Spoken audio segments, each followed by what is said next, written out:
महर्षि पतंजलि के अनुसार योग चित्तवृत्ति निरोध, पूर्ण कल्याण, शारीरिक, मानसिक और आत्मिक शुद्धि के लिए अष्टांग योग, 5 अंग, यम नियम, आसन, प्राणायाम और 3 बहिरंग, धारणा, ध्यान, समाधि। तो इस तरह से जो है आप यम में अहिंसा, उसके बाद जो है सत्य, अस्तेय, ब्रह्मचर्य। तो हम अहिंसा का पालन किस तरह से करते हैं, सत्य के ऊपर कितना ध्यान देते हैं, अस्तेय जो हमारे सोच को जो है सही करता है, ब्रह्मचर्य। तो इस तरह से नियम में हम अपनाते हैं शौच, अपनी सफाई, अपने अंदर की सफाई। उसके बाद जो है आप संतोष, तप और स्वाध्याय।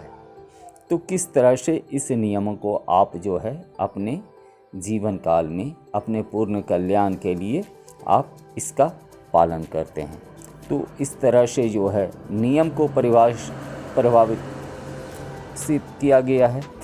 तो आप आसन में आप जो है अस्थिर सुखम आसन।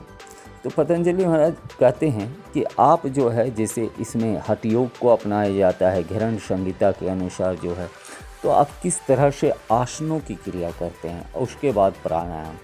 तो पहले हम आसन किस तरह से करते हैं, तो आसन अस्थिर सुखम आसन।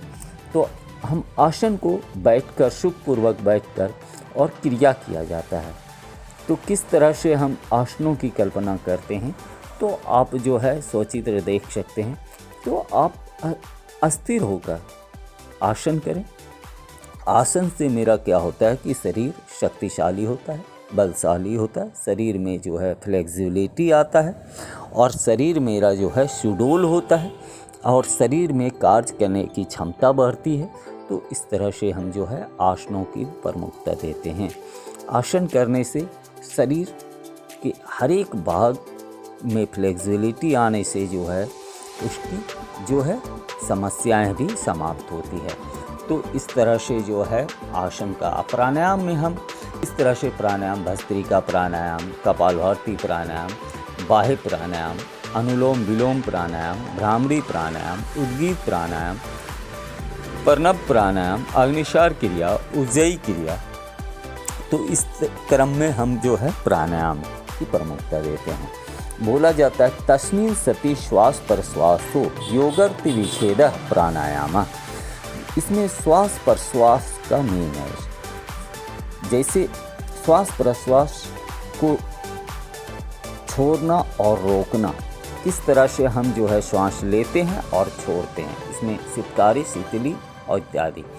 यम नियम आसन जो है मेन होता है। यम नियम आसन में जो अहिंसा, सत्य, अस्तेय, ब्रह्मचर्य और अपरिग्रह जो व्यक्ति को पालन करना चाहिए, जिससे जो है हमारे सामाजिक दुष्प्रवृत्ति खत्म होती है।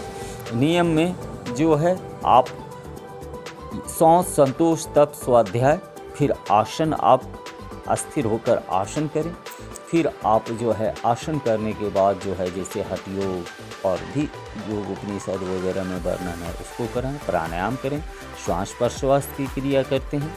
उसके बाद प्रत्याहार, इंद्रियों को नियंत्रण में करके जो है आँख, कान, नाक आदि इंद्रियों के संसार के विषयों से हटाकर मन को एकाग्र करना ही प्रत्याहार कहलाता है। तो इस तरह से जो है हम प्रत्याहार का जो है पालना करते हैं।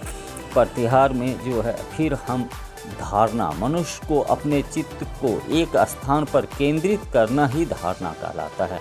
धारणा में व्यक्ति को अपने मन को एकाग्रित करके परमात्मा में ध्यान लगाना होता है। ध्यान जब आप किसी चीज़ का स्मरण करते हैं और अपने मन को उसी दिशा में एकाग्र करते हैं तो उसे ध्यान कहा जाता है।